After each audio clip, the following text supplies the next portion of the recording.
into the online broadcast network, AFTERBUZZ TV. Over 20 million weekly downloads in over 150 countries, and your number one source for after-show entertainment.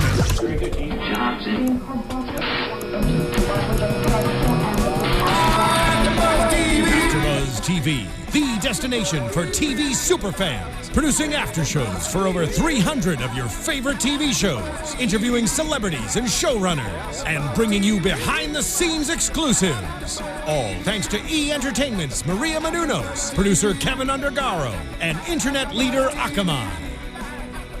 Now, let the buzz begin! Welcome, ladies and gentlemen, to another South Park After Show, Season 18, Episode 6. It's called Freemium Isn't Free. For those of you watching on YouTube, I am in the booth. We don't have Stephen Mute tonight, but we do have a brand new host for AfterBuzz TV, but a huge fan of South Park. Yes. Introduce yourself, Christy Olson. Hello, everyone. Thank you so much for having me. I'm excited to talk about this episode. I'm glad that we're starting off on a good foot, that my first episode was a good one, and not one with too many naughty words. Here's what I will say this. You know what's just funny? Obviously, if you heard Christy's voice right there, she is a female. This past week was Halloween, and I saw a couple dressed as Terrence and Phillip, and that's not a gay couple. That's not a lesbian couple. It's a male and a female, and I asked them how, why they did this, and the husband was like, it took a lot of convincing. There may be a divorce after this. Depending on how good she thought she looked in the costume, the divorce is pending. That's creative. I like that. Well, and the reason why I brought that up is because I am glad that you are a female that absolutely loves this show, because they're so far few in between. And actually, thanks to my husband, probably like that couple maybe watches together. Me and my hubby do too. So, what's just kind of as an introduction to you, what drew you to South Park? What got you finally loving it? It seems that your husband kind of started you into this. Yeah, about 10 years ago, I guess. So they were halfway through the series then. We sat down and just watched the whole series start to finish. And because I was sick of not getting the references when we randomly watch one or two episodes, and I would love it, and I wouldn't know what the hell they were talking about. So we sat down and watched the whole series all the way through, and I've been watching them new since then when they premiere. Interesting, because, most people that I know, one of the great things about it is you don't necessarily need to watch every single episode, and you still kind of, for the most part, get it. I'm just not one of those people, Phil. I gotta know what's going on. Fair enough, but, and I bring that up, we're going to kind of hold off on this until later, but we can talk about it now. The references still, for this season, they just keep referencing back, obviously with Randy and him being Lord. How do you feel about all those tiebacks? Well, it's so surprising because it seems like they spent so much of the series trying to make you just forget about what they'd done before. A new episode would come up and everyone would be alive again. It was like everything that happened in the last episode never happened. And I like this better. I like it better. The Lord references can just keep coming the entire season. I think now that that's become such a phenomenon, they can reference that in 10 seasons and we'll still be laughing. But I like it. And what I like about that is it wasn't meant to be in this sort of way. It just, as they reacted, based off of the article, which Stephen and I talked about a couple episodes past, where, someone made it out to be like, why go after Lord? And then the next episode, they referenced that of the journalists searching for Lord and why Lord hasn't done anything. Right. Those pesky journalists. But you have to know, I've said it from the beginning and on a lot of these shows, if you just leave them alone, then you won't get made fun of. The more you kind of play into this, I mean, how many times has Kanye West been involved in these types of episodes? And he loathes it, and they love that he loathes it, right? That's right. So if you just give into the fact that, hey, you know what, if they choose to make fun of you, it's an honor. Right. And just go with it. The Paris Hilton episode, I think, will always be my favorite as far as celebrities getting really, really roasted. That's my fave. Right on. Well, also speaking of tiebacks, this was a tieback to the Royal Canadian wedding, which I love so much. We didn't. I was reminiscent. I really wanted to hear the as is tradition line, but there was no actual broadcast of this because it was more in secrecy because we had the Minister of Mobile Gaming. The evil Minister of Mobile Gaming. Are you a fan of their portrayal of Canada? like it. Yeah, it works for me. I mean, I'm from Minnesota, so, you know, my neighbors to the north, I wonder if they care for it. But I know what they're talking about. I get it. It's cool. And nobody lives in Canada, right? So Absolutely they're not really offending any real people. Did you enjoy tonight in terms of Canada, please? I love you. I'm kidding. Did you enjoy tonight in terms of because for the most part they took one thing, which was free apps, and they tied it into drugs and alcohol, but for the most part they just took that and ran with it. Yeah. Did you enjoy that? Yeah, I did. I think I read what a lot of people had to say online, and they thought it kind of got off to a slow start. And I was wondering at first where it was going to go, because this topic isn't quite as polarizing maybe as like the Washington Redskins or Uber, things that people know about and really feel about. So I thought it progressed nicely, though. It was good. Yeah, the whole free game thing. I'm wondering if they thought up some of these episodes over the summer while they were on hiatus, right? You and Steven have talked about that. How some of them seem like they are coming just in the last few days with the changes, the details that are super current, but are some things like Lord that were big maybe a couple months ago. This whole free game and the gaming thing, I think. Well, I like that they didn't make a direct tie-in, but the fact, obviously, they've made games in the past, and so their games, right? The Stick of Truth is the most recent one, and that they've made fun of that game in the past just because of how many times it's been delayed and whatever else. And so you have to pay for their games, but you know that you're paying for the game, and here you have a free version of something, which ironically enough, it made me think of kind of what podcasting is, but we're luckily not at that level, because I know a lot of people, you know, they charge a subscription for a premium content. Luckily, AFTERBUZZ is completely free. No air quotes there when I say free. But let's see, in terms of mobile gaming, I mean, are you a big gamer, by the way? I am a gaming wife. I hate to keep referencing that. It's such a little part of who I am. But so that means that I know how to play Mario Party, and that I know the characters in Call of Duty because I hear them talking in my living room. Okay. That's about the extent of it. As far as the mobile games go, I prefer more to surf the news and watch videos on YouTube, watch a little AFTERBUZZ. So I'm not a huge mobile gamer, but I like how they seem to imply that mobile gaming is so much less honorable than being a real gamer, right? Well, let's, I asked you... It's not any stupider than the video games you play. You know? Well, here's a game that I haven't played, and I don't even know. It's not even a game. They just call them apps. Right. The Kim Kardashian app.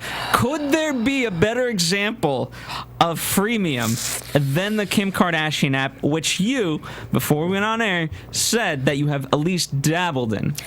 Can I explain? Go ahead. Since I've never wasted any of my time watching an episode of The Kardashians show, I don't think it's a crime that I spent a little time playing the game. I had to know what everyone was talking about. And also, I had a loaner phone from Best Buy because mine was getting fixed. So I didn't have to go on my own phone, and I just went with it. I caved. How much money did you end up spending is the question. Oh, $0. $0, please. Once I started playing, it was like, maybe it's different for people who don't live in Hollywood playing that game. It's fun. It's like, oh, you help Kim figure out what to wear, and you're trying to get on the red carpet, and you want to be a big star in Hollywood. And when that's sort of your real life, and Kim is winning it over you, you don't really want to go play her game and give her money and, you know, help her figure out what to wear for her photo shoots, you know. Got it. But Screw you, Kim. And, you know, the reason why I bring that game up specifically, obviously there's a male version of that, but the fact that, you know, games historically have been thought of as kind of for males, and then, like, the cool, gamey nerd chick, I feel that Kim Kardashian is bridging that stereotype. Yeah, maybe a little bit, definitely, I guess. Yeah, like I said, I downloaded it, and it's one of the only few I ever have, so yeah, you're probably right, Phil. This concept of free and, like, just kind of, my pet peeve of this sort of concept is the really cheap printer. It really is, because how much every 2 minutes you're buying ink for the stupid printer? Please tell me you haven't had this experience, because for me, it is one of the more frustrating things of the concept. You know, Phil, I think that you can actually get to your printer cartridges by subscription now. So if that really bothers you, I think that that's something you can look into. But here's the thing. It's not even that. It's the fact that the printer, right? Right. Let's say I need to fix my printer. And the fix will cost $40, whereas the new printer, they'll probably pay me to buy the damn printer. Right. And then the ink cartridge, you need to replace every 2 minutes. And the ink cartridge, each individual cartridge, because most of the time there's like all the colors of the rainbow you need. Right. And it doesn't work unless every single cartridge is fully filled. Magenta, Cost $150 per cartridge. Right. And of course, you can't get the cheap printers with the cheap ink cartridges, because that goes even faster. So I have seen multiple examples of freemium. Right. Right. That's a good one, actually, whenever something comes with something else. I like that. That's true. What about, can you give an example? I can think of Xboxes and PlayStations, right? Because then they eventually get you on the games, because they're selling you the platform. Most of the times, if they're able to sell you on the platform that you then, purchase stuff into, because that's what you need. You can't have just a TV without, some sort of cable or whatever else. Right. Well, if you want me to take the chick route and put my chick input in, a lot of times that happens with makeup and beauty products. Okay. The crap that I know you guys think that us women just go out and buy a lot of crap, which might be true. And a lot of that crap comes with free crap, and that's really exciting. And then pretty soon, before you know it, you're going to the store to buy the full size, the trial size that you got, and it's not free anymore. That's not quite what you were saying, Phil, and I know that. No, it's fine. I always like it. That's actually a good take on it. And of course, because then I just love the model. It starts free, and then you can't be fully fun. It can't be fully utilized in the right way. It just needs the extra element, so that way you keep buying and paying into the stupid system. That's what it is. Yes, that you can't have fun without it. I like that. And I remember when text messages kind of first came about, and you have to pay for text messages. This was years ago. We're talking 10 years ago, but It feels like forever ago in terms of the gap of technology. And I remember the days where the phone bill would come back and it'd be like, why did you spend $100 on text messages? Right. So it's been, examples of kids randomly. The other example is now iTunes. Parents are trying to get kids a more verified version of their iTunes, because the kids just keep buying songs. And that's why iTunes was great and saved the music business, is because they made it so easily. It's just $1. It's just $1. Oh, soon enough, it's $500 that you spent on music. Well, and we know most parents don't want to actually have to watch their kids or sit there and look at what they're doing on the phone or on the computer. They want to have the parental control set. They want to know that it's free, that their kid isn't going to be able to spend the money or whatever. What's your take on that, by the way? Is it in this sense where they didn't go into it? Again, they could have gone into all these different areas, but they chose not to. Right. The fact of should it be policed by the parents, or they're just so lazy and that it should be the responsibility of, quote unquote, the company? No, absolutely, it's on the parents. Absolutely. I think companies they're stupid if they're not trying to trick children into spending money. That's the whole. I didn't really have a problem with what the Canadian Prime Minister or Canadian Prince guy. What the hell was it? Who the hell was that? The Canadian the Minister of Mobile Gaming. Minister, yes, not the Prime Minister. I didn't really have a problem with what he was doing. I think But if you can get away with it, if parents aren't watching their kids and they don't have the controls set, that's their own fault. They probably have a lot more problems with that with their children's, if that's the case. So I think it's all on them. Yeah. Kudos to the businesses for trying to take advantage of neglective parents. All right, and now we know where you stand. That was a little strong, wasn't it? That was. At the very least, what I like is you have the fact that there's a Canadian devil versus the real devil, and the real devil is not as evil, and he's teaching Stan the difference between true temptation and how addiction really happens. Does that make the devil fantastic? That was a great scene. It was, but in that sense, are they saying that the line, there has to be a line, and there is too much? Even the devil can admit that there is sometimes crossing the line. I think then we're getting into the area where everyone's doing it, but who's worse, who's better, I don't know. If you're trying to get away with something and you're doing it a little bit and you want to look at someone who's doing it more and say they're worse, I kind of have a problem with that. All right. I didn't express that well. I mean, speaking of elections, there's a great movie called Wag the Dog, and it kind of it somewhat bridges this type of ideology where they just send a completely horrible message. I mean, one of the messages, just in its basic sense, is to vote, and then they ask each other, like, who are you going to vote? Oh, I don't vote. I've never voted. You believe in that kind of crap? I think... Well, does everyone remember when the celebrities all got on board with the Rock the Vote on MTV? And then it came out that year that, like, most of them didn't even vote, the ones who were all promoting it and stuff. Do you remember that? I remember that. When was it? That was like the first, wasn't it when Obama first got elected? Yeah. And that pretty much took down Rock the Vote and any campaign that anyone wanted to do to try to get young people to vote.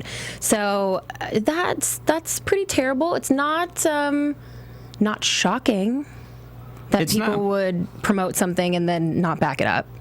Also, speaking of promotion, the fact that Jimmy is the ambassador. How many times do you have so many of these college... I mean, granted, he's in 4th grade, but there's a lot of college ambassadors selling a lot of weird stuff to the student body, as it may be. Yeah. Well, I was surprised that it was Jimmy in this case. Why? Well, I think it's great because he's so innocent in this whole thing. Who would suspect the crippled kid? Right, that's true. Where was Butters in this episode? He could have been doing that. That would have been more believable.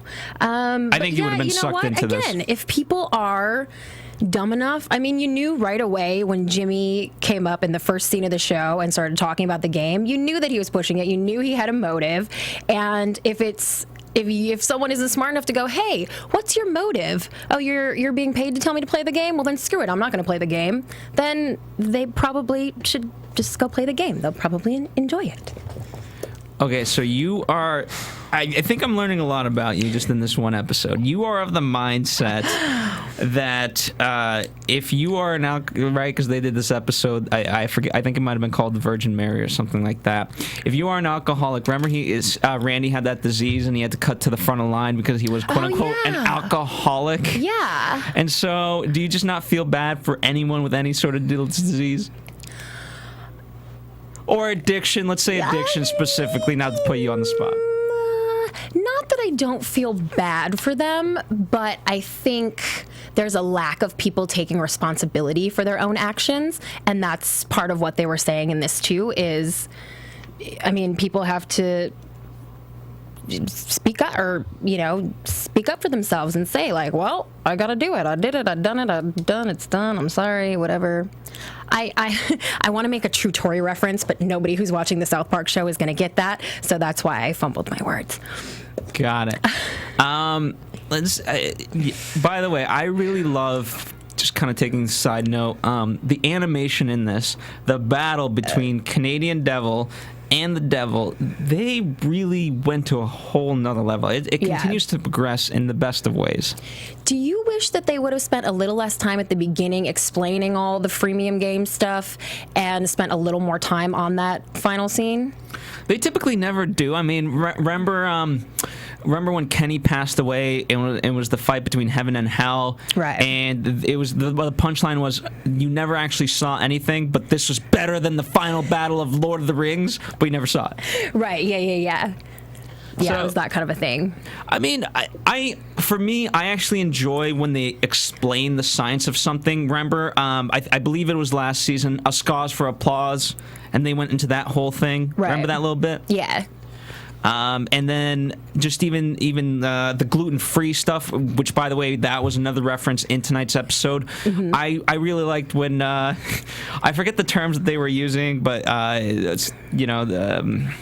they were more inventive, but basically saying how gluten's BS. Right. And the science behind that.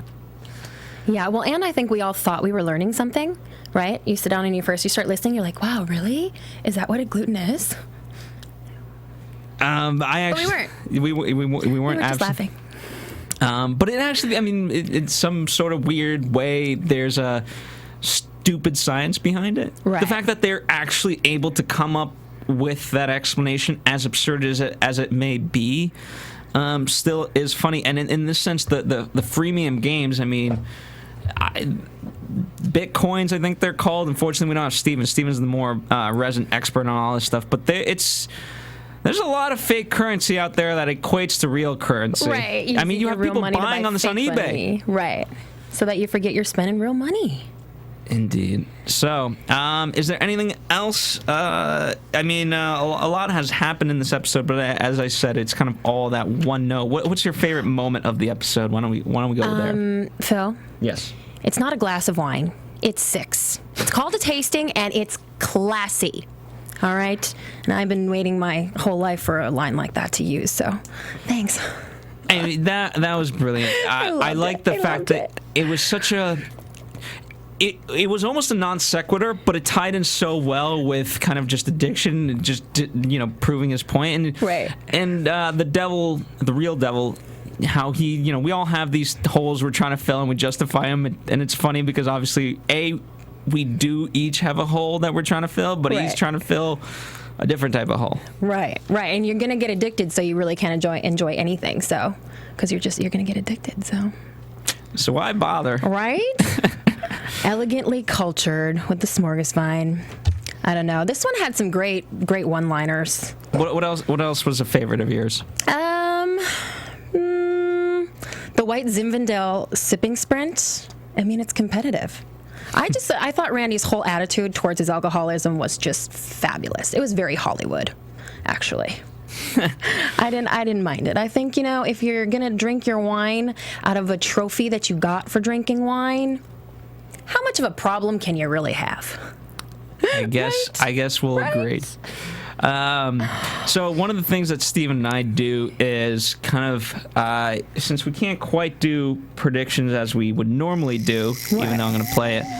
Now, your AFTERBUZZ TV. It's more of predictions, suggestions, or things we'd like to see them kind of poke fun at. So what about you? Ooh, things we'd like to see them poke fun at. This is like something you would give someone a forewarning for, Phil, so I could think about it a little bit. Well, we do it every week. I know. You took mine last week. No. What really gets me? I don't know. I always like when they make fun of people who are acting self-important. Kind of, again, going back to the celebrities. Anytime you can take someone who thinks they're really, really high up and point out to them why they should be knocked down, I think, I can get some humor out of that. The Kanyes and those people, anything like social media and people just being... I mean, I'm a vlogger, I'm a blogger, I do the YouTube and all that, and I think there's a lot to be said there. They've done a lot of that already, but it's something that's changing so fast, and that every week, every month, there's a new thing that's cool, a new way to be cool on social media, and I think they can keep doing their social commentary on that. I enjoy that. I don't know how they'd ever pull this off, but I something about Alex from Target would be fun. Yes. They have to do something about DC versus Marvel in the movies. I don't know how they could. That would be, something like that could be fun. Beyond that, I mean, you have the second actor to bail on, no pun intended. Portraying Steve Jobs, right? And they've done nothing but tear Steve Jobs apart to begin with, anyway. So that might be fun. I like that. It's a good idea, Phil. Maybe you should tweet. Oh no, they're not on Twitter, are they? What's up with that? Here's the thing. I think they especially when they're doing these episodes, not an excuse why they can't have a Twitter when they're not writing, but they are so busy that, especially during this time, yes, they need to be dialed into what's going on, but they need to do it on their own time where they're not bothered by other people. Yeah, like they don't want to open up Twitter and see everyone commenting on their writing skills or their episode, or... I think part of it is... I mean, like your YouTube comments page? Yeah, a part of it is I give them so much credit because... I feel like they have a weird form of ADD or ADHD where if they had Twitter for all this, they just be going through it all and just be commenting, and they wouldn't be able to write an episode. But at the same time, I can't say that because the fact that they, regardless of what they're doing, they turn out an episode every single week just like it's nothing. Yeah. They have to have, obviously, a huge ability to focus and get down to work. That's true. But you'd think they would just join Twitter for like a week and then make an episode about that experience. At this point, it has to be Instagram. Everyone being desperate to communicate with them, and oh god. Although they did do the social media. Remember when they hacked into Facebook? Oh yeah, that was a good one. I like that. All right. Well, that about does it for us this week. Since you are new to the show, fans, give her a warm welcome. Our fans can be tough. I'm far more sensitive, I think, than Phil and Steven are. So where can the people follow you? Hit me up on Twitter. It's at Christy Reports. Instagram at Christy Reports. And I'd love to hear from you. If it's nice, again. And, of course, follow us here at AfterBuzz TV, Facebook, Twitter, Instagram. Again, the same thing, just AfterBuzz TV. Isn't that simple? Thank you, Christy, for joining us. Thank you for having me. Thank you to everybody out there for putting up with me, and I hope that I will see you again next week. Thank you so much. Absolutely. And we will be joined by Stephen Lemieux this the coming week. Tonight, he interviewed the main star of Hell on Wheels that airs on AMC. So definitely, yes, check out our Spotlight On after show for that interview, and keep tuning in. Thank you guys so much. We'll see you next week. From executive producers Maria Menounos, Kevin Undergaro, Phil Svitek, and the entire AfterBuzz TV staff, we would like to thank you for listening to the AfterBuzz TV network. To watch or listen to other after shows and post comments or questions, be sure to visit AfterBuzzTV.com. I'm Sir Richard Wentworth, and this has been a presentation of AfterBuzz TV. See you later. Oh. The views expressed herein are those of the hosts only and do not necessarily reflect the views of AfterBuzz TV or its owners or principals.